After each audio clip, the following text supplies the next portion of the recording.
اعوذ باللہ من الشیطان الرجیم بسم اللہ الرحمن الرحیم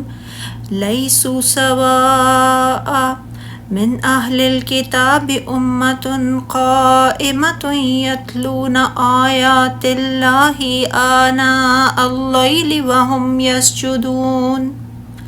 یؤمنون باللہ والیوم الآخر ویأمرون بالمعروف وینہون عن المنکر ویسارعون فی الخیرات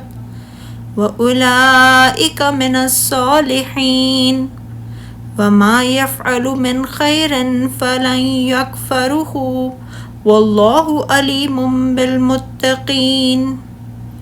ان الذین کفروا لن تغنی عنہم اموالہم ولا اولادہم من اللہ شیئا واولئک اصحاب النار ہم فیہا خالدون مثل ما ينفقون فی هذه الحیاة الدنیا کمثل ریح فیہا سر اصابت حرث قوم ظلموا انفسهم فاہلکتہ وما ظلمهم اللہ ولکن انفسهم یظلمون۔ وہ سب برابر نہیں ہیں، اہل کتاب میں سے ایک گروہ حق پر قائم ہے، وہ رات کی گھڑیوں میں اللہ کی آیتیں تلاوت کرتے ہیں اور وہ سجدہ کرتے ہیں، وہ اللہ اور یوم آخرت پر ایمان رکھتے ہیں اور وہ نیکی کا حکم دیتے اور برائی سے روکتے ہیں اور سبقت کرتے ہیں بھلائی کے کاموں میں اور وہی نیکوکاروں میں سے ہیں۔ وہ جو بھی بھلائی کریں گے اس کی ناقدری نہیں کی جائے گی اور اللہ پرہیزگاروں کو خوب جانتا ہے۔ بے شک جن لوگوں نے کفر کیا انہیں ان کے مال اور ان کی اولاد اللہ کے عذاب سے ذرا بھی چھڑا نہ سکیں گے اور وہی دوزخ والے ہیں، وہ اس میں ہمیشہ رہیں گے۔ کافر اس دنیا میں جو کچھ خرچ کرتے ہیں اس کی مثال ایسی آندھی کی سی ہے جس میں سخت پالا ہو، وہ ان لوگوں کی کھیتی پر چلے جنہوں نے اپنی جانوں پر ظلم کیا تو وہ اسے تباہ کر ڈالے، اور اللہ نے ان پر ظلم نہیں کیا بلکہ وہ خود اپنی جانوں پر ظلم کرتے تھے۔ حضرت ابن عباس رضی اللہ تعالیٰ عنہ سے روایت ہے کہ یہ آیات یہود کے ان علماء کے بارے میں نازل ہوئیں جو ایمان لے آئے تھے، یعنی اہل کتاب میں سے وہ لوگ جن کی قبل عظیم مذمت بیان کی گئی ہے، وہ اور ان میں سے جو مشرف با اسلام ہونے والے برابر نہیں ہو سکتے،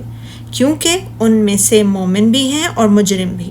اسی لیے فرمایا یعنی ان اہل کتاب میں کچھ لوگ اللہ تعالیٰ کے حکم پر قائم ہیں، اس کی شریعت کے مطیع ہیں اور اس کے نبی کے متابع ہیں، تو یہ لوگ حق پر قائم اور مستقیم ہیں۔ وہ رات کی گھڑیوں میں اللہ کی آیات کی تلاوت کرتے ہیں اور وہ سجدہ کرتے ہیں، یعنی رات کو قیام کرتے، کثرت سے نماز تہجد پڑھتے، نمازوں میں قرآن مجید کی تلاوت کرتے ہیں اور اللہ پر اور روز آخرت پر ایمان رکھتے اور اچھے کام کرنے کا کہتے اور بری باتوں سے منع کرتے ہیں اور نیکیوں پر لپکتے ہیں، اور یہی لوگ نیکوکار ہیں۔ وہ انہی لوگوں کا اسی سورہ مبارک کے آخر میں ذکر کرتے ہوئے فرمایا ہے سورہ آل عمران میں کہ اور بعض اہل کتاب ایسے بھی ہیں جو اللہ پر اور اس کی کتاب پر جو تم پر نازل ہوئی اور اس پر جو ان پر نازل ہوئی ایمان رکھتے ہیں اور اللہ کے آگے عاجزی کرتے ہیں، وہ اللہ کی آیتیں تھوڑی قیمت میں نہیں بیچتے، وہی ہیں جن کا اجر ان کے رب کے پاس ہے، بے شک اللہ جلد حساب لینے والا ہے۔ اسی طرح یہاں بیان فرمایا اور یہ جس طرح کی نیکی بھی کریں گے تو اس کی ناقدری نہیں کی جائے گی، یعنی وہ اللہ تعالیٰ کے ہاں ضائع نہیں ہوگی بلکہ اللہ تعالیٰ اس کی پوری جزا عطا فرمائے گا، اور اللہ پرہیزگاروں کو خوب جانتا ہے،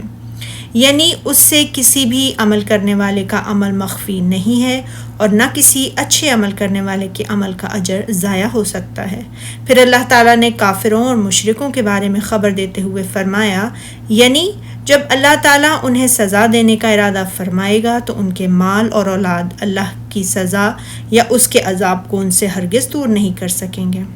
اور وہی لوگ اہل دوزخ ہیں کہ ہمیشہ اسی میں رہیں گے۔ پھر اللہ تعالیٰ نے اس کے لیے ایک مثال بیان فرمائی جو کفار دنیا کی اس زندگی میں خرچ کرتے ہیں۔ پس اللہ تعالیٰ نے فرمایا یہ جو مال دنیا کی زندگی میں خرچ کرتے ہیں اس کی مثال ہوا کی سی ہے جس میں سخت سردی ہو، یعنی سخت سردی خصوصاً قہر اور ژالہ باری بھی فصلوں اور پھلوں کو اس طرح جلا دیتی ہے جس طرح آگ سے کسی چیز کو جلا دیا جاتا ہے۔ ارشاد باری تعالیٰ ہے وہ ایسے لوگوں کی کھیتی پر جو اپنے آپ پر ظلم کرتے تھے چلے پھرے اسے تباہ کر دے، یعنی اسے جلا دے، اور اس سے مراد آگ کا وہ بگولا ہے کہ جب وہ کسی ایسی کھیتی کو اپنی لپیٹ میں لیتا ہے جس کے پکنے اور کٹنے کا وقت قریب آ گیا ہو تو اسے تباہ و برباد کر کے رکھ دیتا ہے، اور اس کی فصل اور پھل خراب ہو کر تہس نہس ہو جاتے ہیں،